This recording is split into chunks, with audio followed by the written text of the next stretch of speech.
Alright, for this segment, what I'm going to do is replace a couple things on a 648 wireless transmitter. The first thing I'll note is they come standard with this wiring, which I don't really appreciate myself, so what I'm going to do is change this out with a longer wire and talk about its operation a little bit. Also have some general stuff I'm going to talk about. And as you can see, this one is already pre-mounted with the PVC 2-inch cap as a stand.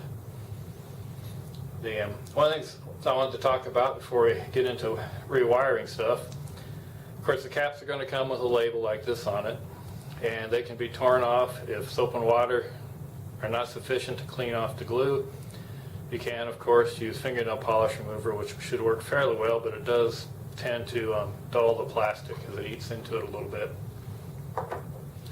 Another thing on the connectors here, you'll notice that there is no cord fitting here. It just fits straight through. I haven't found anything yet myself, but to kind of make this neat, look a little bit cleaner, one option is the cord connectors. These actually come off the 3808, so they're probably standard in our price book somewhere or in our parts catalog somewhere. But these could be an example of what could be used to make something just a little bit neater here if you felt the desire to do that. And then last of all, on the LEDs assemblies, I mentioned how the top snaps off. On the light switches, they also snap off. The purpose behind that is if you do cross thread or damage the threads on the assemblies themselves, you can pop these out, get a new one of these. These are just 1/2-inch electrical conduit fittings, they're common, and replace it. So you're not out of business, another repair function you can do. Now as for changing the wires, what I'm going to do is I'm going to change this wire out and add a switch, as I was mentioning before. In the original design there was a switch here. It has questionable need, but I'm going to go ahead and show you how to do that. These units do come with generally a metal conduit fitting already in there, or a plug. I'm simply going to use channel lock pliers, my Fisher regulator channel locks. Any brand will work.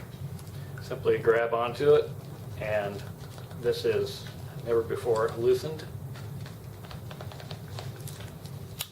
Maybe I'll have to redo this.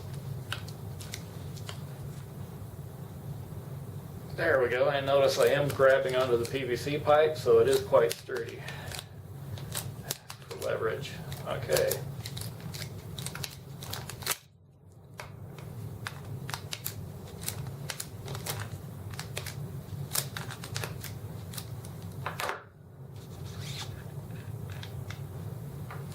Take that out, we can discard that.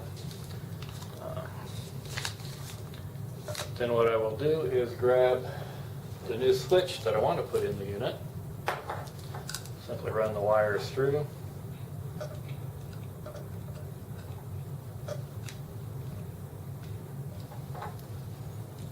Pull mounts back and screw it into place.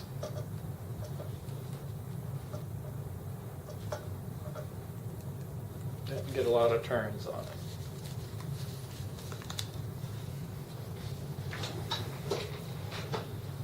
Okay. Now this one I've never actually fired up and used.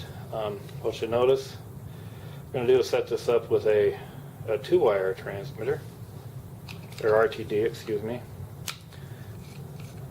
Do is disconnect the existing wire from terminals 2 and 3.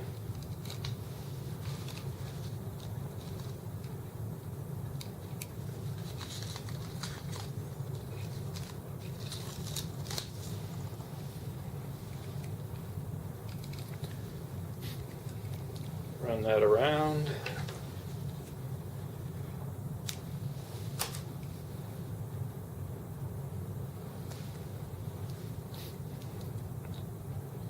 Strip back the wire. Give me a little more space here.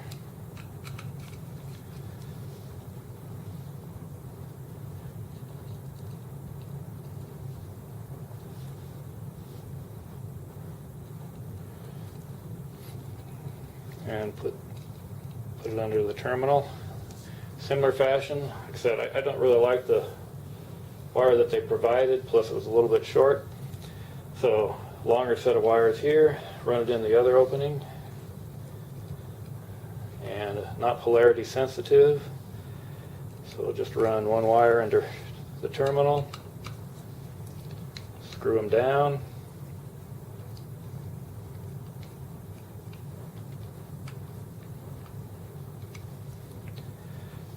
get the two wires under terminal 3.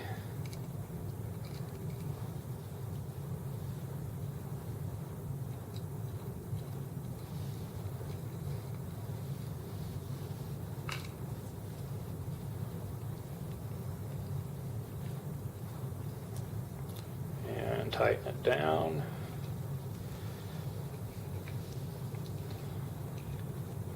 And we are done.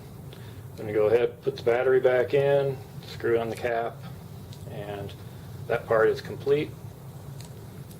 Again, we'll turn it over on this side. Just hook it up into the decade box. Just to be color coordinated, we'll put red on red, black on black.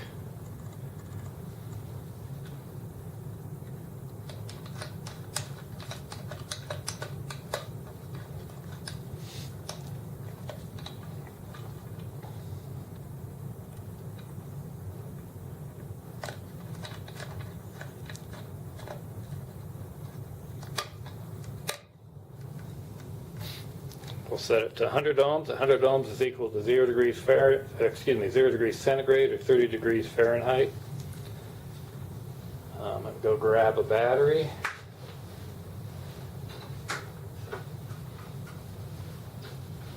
And we'll plug it in.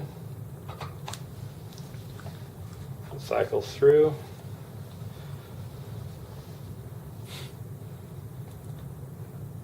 And this will take a little bit of time as it goes through the opening sequence. Or the initiating sensor is 0 degrees C. Okay.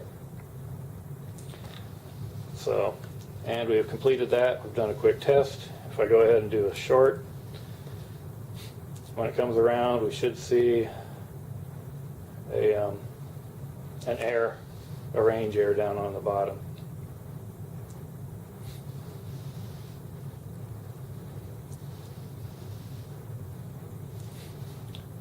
Okay, now I opened the switch up again, and we're back to 0.